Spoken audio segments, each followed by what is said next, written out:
नमस्कार, मी भाऊ तोरसेकर. तुम्ही बघत आहात प्रतिपक्ष.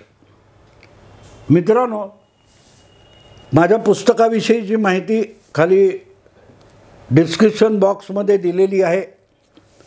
आणि दुसरी गोष्ट,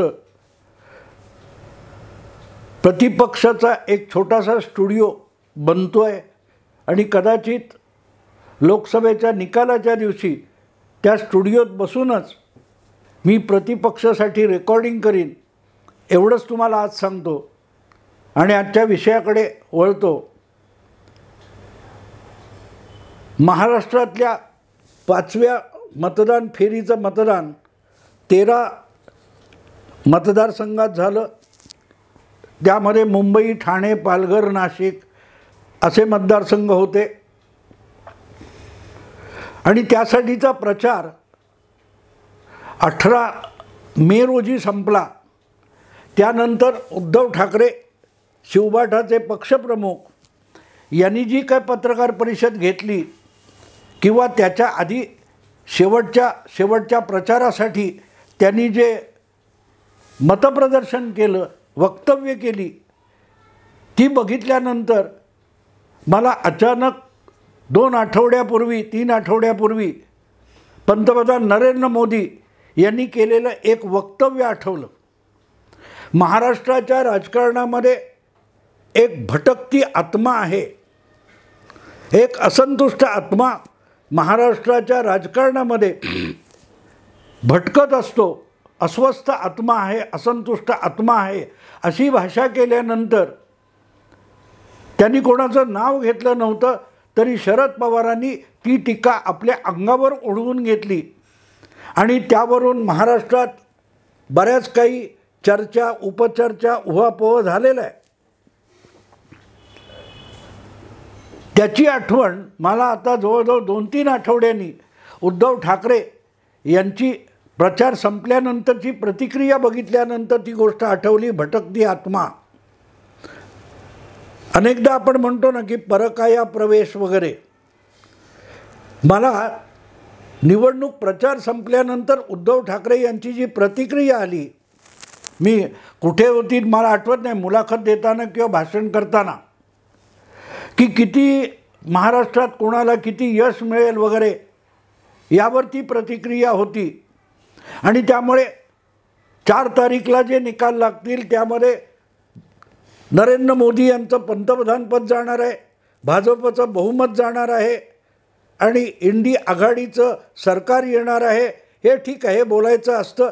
अगदी तुम्हाला 2 जागा मिळणार नसतील तरी 272 तुम्हीच पार करणार आहात असं बोलणं प्रत्येक पक्षाच्या निवडणुकीतल्या नेत्याला आवश्यक असतं. त्यामुळे उद्धव ठाकरे तसं काय बोलले तर अजिबात हरकत नव्हती. पण उद्धव ठाकरे त्याच्या पलीकडे जाऊन बोलले.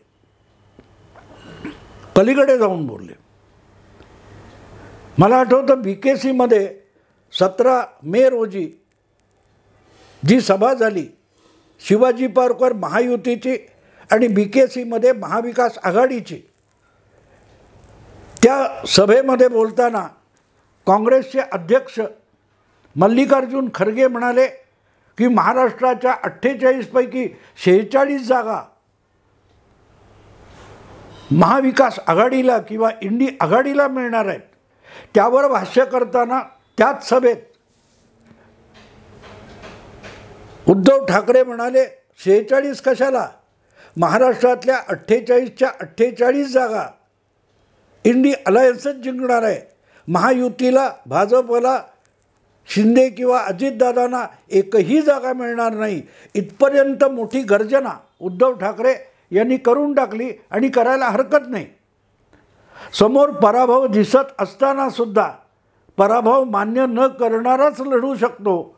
त्यामुळे ज्यांना शेवटच्या 13 जागा लढायच्या आहेत त्यांनी आधीच आपला पराभव मान्य करणं रास्त नसतं. म्हणून उद्धव ठाकरे यांनी 48च्या 48 जागा जिंकू असं म्हटलं तर ते चूक आहे असं म्हणता येणार नाही.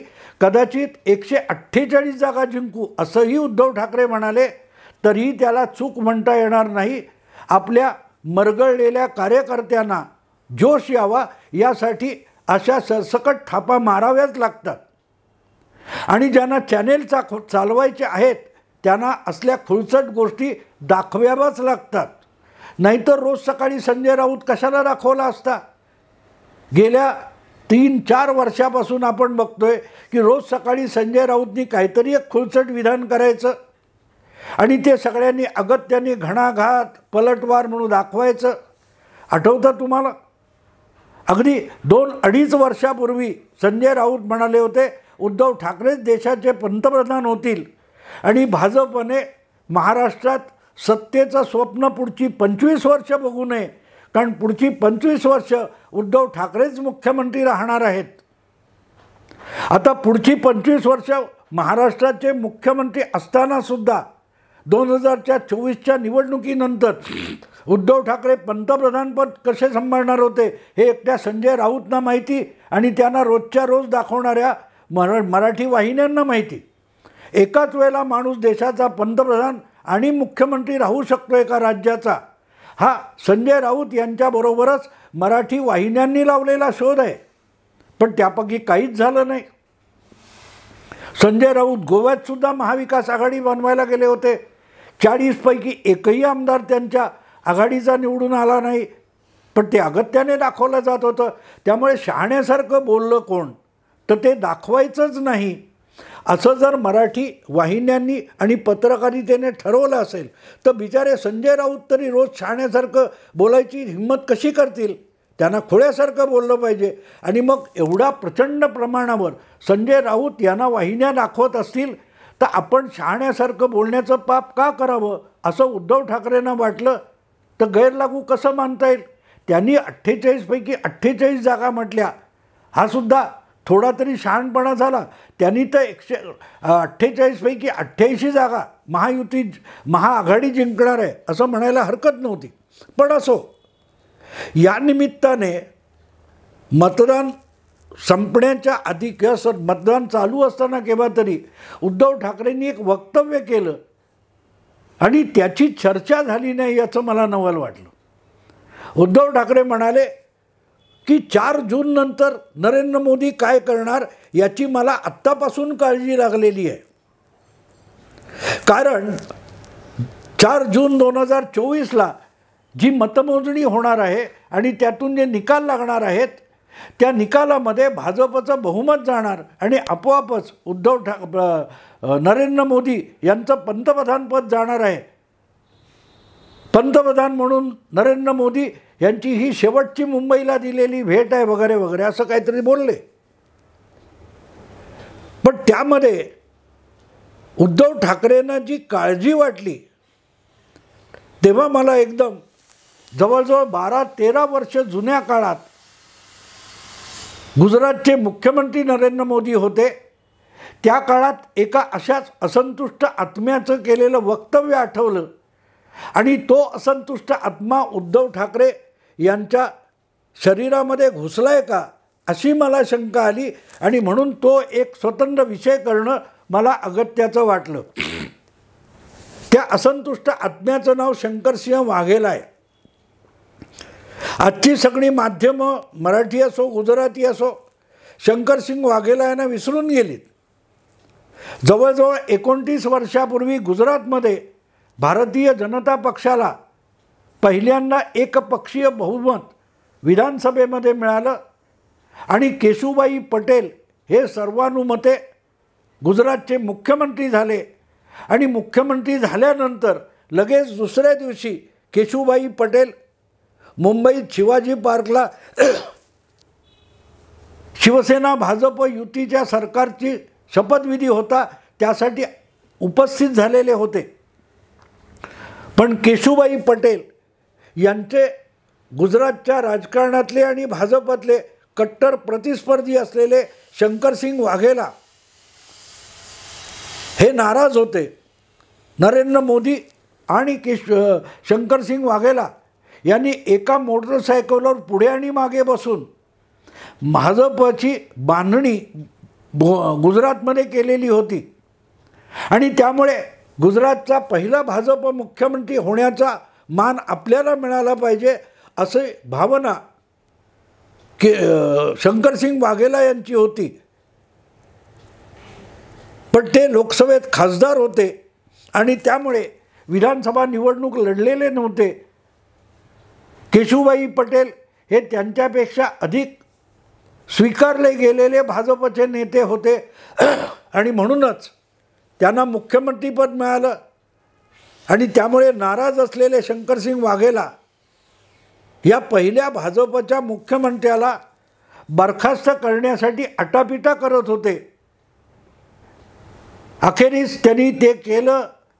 त्यामुळे गुजरातमध्ये वारंवार मध्यावधी निवडणुका घ्याव्या लागल्या. अखेर शंकरसिंग वाघेला यांनी भाजप फोडला. काँग्रेसच्या पाठिंब्याने मुख्यमंत्री झाले.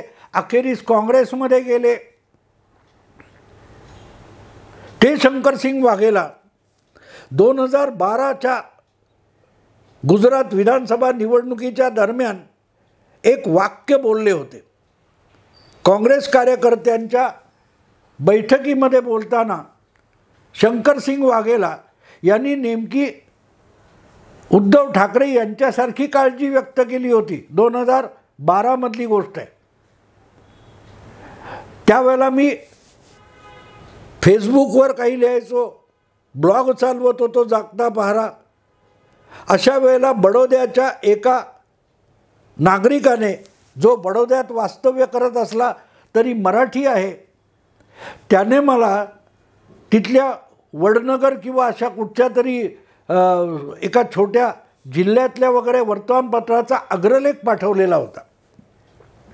मी यापूर्वी अनेकदा त्या अग्रलेखाचा उल्लेख केलेला आहे.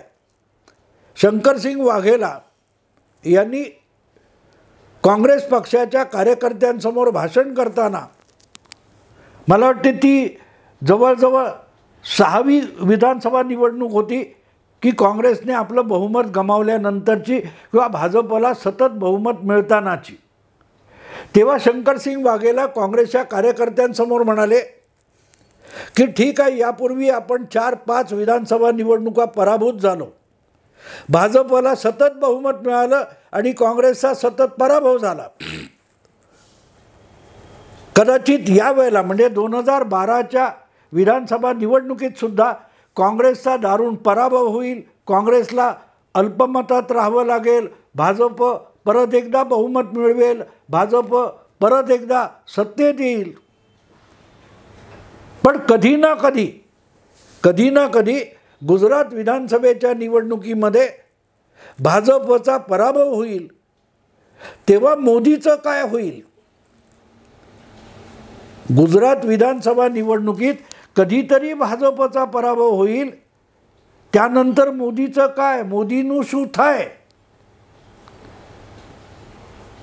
भाजप हारे तो मोदीનું શું થાય असं गुजराती शीर्षक त्या गुजराती वर्तमानपत्राच्या अग्रलेखाचं होतं. त्याचा मराठी तर्जुमा करून एका वाचकाने मला पाठवलेला होता आणि त्या आधारावर मी ब्लॉग लिहिला होता. मुद्दा असा होता की 2012च्या त्या निवडणुकीत मोदींनी परत एकदा प्रचंड बहुमत मिळवलं. मोदींच्या नेतृत्वाखाली गुजरात विधानसभेची झालेली ती 3री विधानसभा निवडणूक होती आणि त्यांनी अत्यंत निर्विवाद असं प्रचंड बहुमत मिळालं. आणि त्यानंतर नरेंद्र मोदींनी मागे वळून बघितलं नाही, मागे वळून गुजरातकडे सुद्धा बघितलं नाही. कारण 2012ची ती निवडणूक जिंकल्यानंतर मोदींचं नाव राष्ट्रीय राजकारणात घेतलं जायला लागलं. वर्षभर पण 8-7 महिन्यात भारतीय जनता पक्षाने 2014च्या लोकसभा निवडणुकीसाठी नरेंद्र मोदींना पंतप्रधान पदाचे उमेदवार बनवलं आणि भाजप हरणं गोष्ट वेगळी, मोदी देशाचे पंतप्रधान झाले. शंकरसिंग वाघेला यांनी हे वक्तव्य केल्यापासून जवळजवळ 17-18 महिन्यात नरेंद्र मोदी यांनी भाजपला लोकसभेमध्ये निर्विवाद बहुमत मिळवून देण्याचा चमत्कार घडवला. 7 लोकसभा निवडणुका कुठल्याही एका पक्षाला किंवा कुठल्याही एका आघाडीला निर्विवाद बहुमत लोकसभेत मिळत नव्हतं, ते सुद्धा नरेंद्र मोदींनी एका पक्षाला म्हणजे भारतीय जनता पक्षाला मिळवून दिलं. शंकरसिंग वाघेला यांना चिंता अशी होती की भाजपला कधीतरी गुजरात विधानसभेत बहुमत मिळालं नाही, भाजपचा गुजरात विधानसभेत पराभव झाला तर मोदींचं काय होईल, अशी चिंता शंकरसिंग वाघेला यांनी व्यक्त केली. 2012 मध्ये आणि अवघ्या 18 महिन्यामध्ये 1.5 वर्षात नरेंद्र मोदींनी लोकसभेत भाजपला प्रचंड बहुमत, निर्विवाद बहुमत मिळवून दिलं. 7 लोकसभा निवडणुकांनंतर चमत्कार घडवला. आज नेमकी शंकरसिंग वाघेला यांची चिंता उद्धव ठाकरे व्यक्त करत आहेत.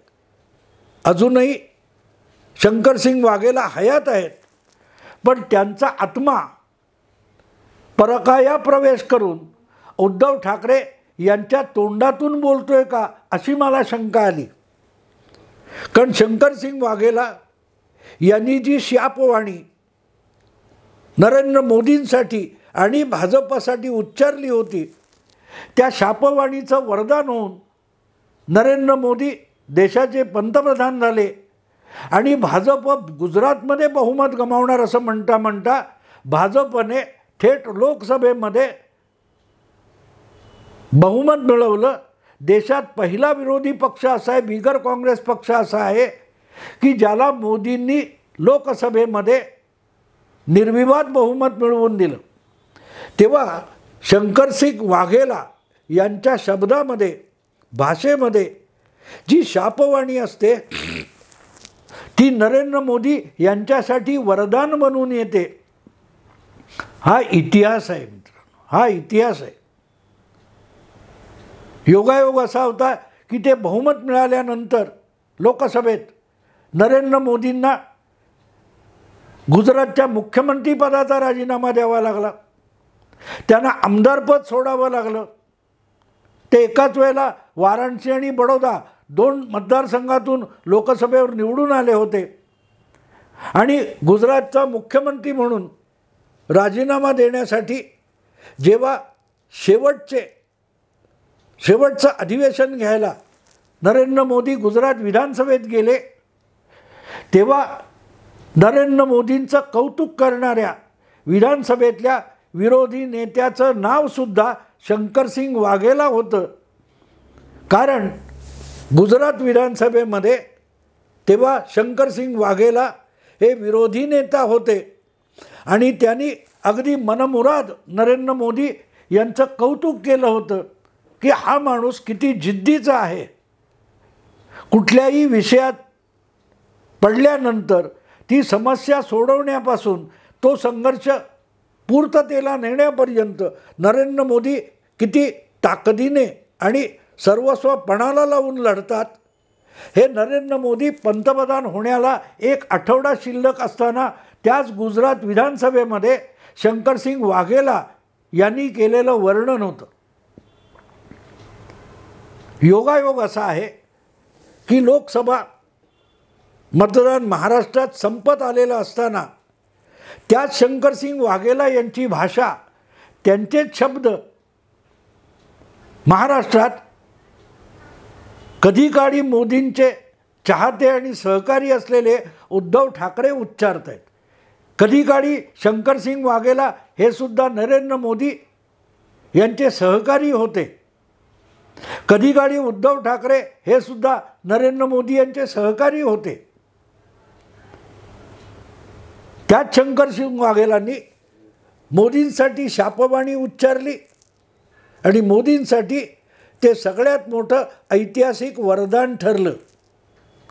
आज उद्धव ठाकरेंच्या देहामध्ये शंकरसिंग वाघेला यांचा आत्मा शिरलाय आणि तो नरेंद्र मोदींसाठी शापवाणी उच्चारतोय का असं मला वाटलं.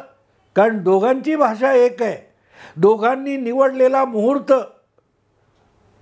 ऐन निवडणुकीच्या काळामध्ये उच्चारलेले शब्द हे जर समान असतील तो दोन्हीकडे परिणाम वेगळे कसे असू शकतात मित्र. आणि खुद्द मोदींनी 2019च्या लोकसभा निवडणुकीपूर्वी लोकसभेत बोलताना सांगितलं होतं की जितके म्हणून मला विरोधक शाप देतात, माझ्या अंगावर दगडधोंडे टाकतात, त्याच्याच पायऱ्या बनवून मी या उंचीपर्यंत येऊन पोहोचलो आहे.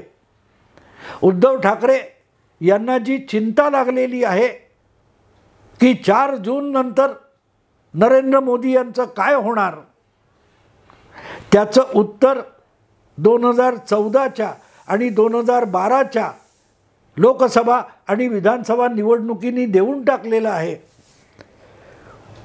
नरेंद्र मोदींसाठी शापवाणी उच्चारणारे हे मनापासून मोदींना वरदान देतात, हाच इतिहास आहे. आणि म्हणून 4 जूनला काय होणार आहे तर त्यामध्ये खरोखरच मोदी 370 भाजप आणि 400 पार NDA करणार आहेत असंच उद्धव ठाकरेंना वाटतंय की काय, अशी मला शंका येते. बघू काय होतं मित्रांनो. आता इथेच थांबतो. आवडलं लाईक करा, शेअर करा, सबस्क्राईब करा. नमस्कार.